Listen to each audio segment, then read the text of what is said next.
पेडर से बड़ी खबर है। फौज ने पाकिस्तानी शहरी को दबोचा है। लाइन ऑफ कंट्रोल पर दबोचा गया पाकिस्तानी शहरी।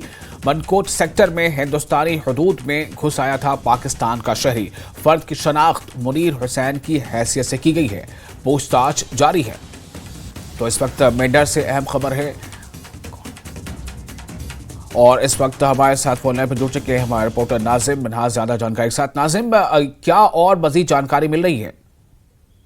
जी विशाल, ये कल शाम की बात है। कल शाम को जो है सिक्योरिटी फोर्सेस के जवान जब पेट्रोलिंग कर रहे थे जी पलनोई सेक्टर में फॉरवर्ड एरिया में, वहां पे एक मशकूक हरकत देखी। उसके बाद जो उन्होंने चैलेंज किया वहां पे, तो देखा एक पाकिस्तानी नेशनल मुनीर हुसैन जिसकी उम्र तकरीबन 70 से 72 साल के बीच में है, वो वहां पे घूम रहा था। फिर उसको पकड़ा और उन्होंने आर्मी जो है वहाँ आर्मी कैंप में लाया। वहां पे इन्वेस्टिगेशन चल रही है।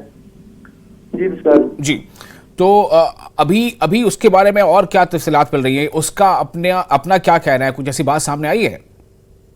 विशाल, जहां हमारी जो है आला ऑफिशियल से बात हुई, उसका कहना है कि ये जो है मेंटली स्टेबल है और आप जो आपने आपको कह रहा है कि मैं अनपढ़ हूँ, और उसका ये भी कहना है कि ये इसका जो कुछ लैंड है वो उसको वहां पे वो देखने के लिए आया हुआ था। बट अभी कुछ नहीं कहा जाता क्योंकि अभी इन्वेस्टिगेशन चल रही है। आगे तो जो भी होगा तो वो सिक्योरिटी फोर्सेस का कहना है तो आगे जो भी बात होगी वो शेयर की जाएगी। जी चलिए, बहुत शुक्रिया आपका इस जानकारी के लिए। तो मेडर से खबर थी जहां एक पाकिस्तानी शहरी को दबोचा गया है। लाइन ऑफ कंट्रोल पर दबोचा गया पाकिस्तानी शहरी। मनकोट सेक्टर में हिंदुस्तानी हदूद में वो घुस आया था। उससे लगातार पूछताछ जारी है।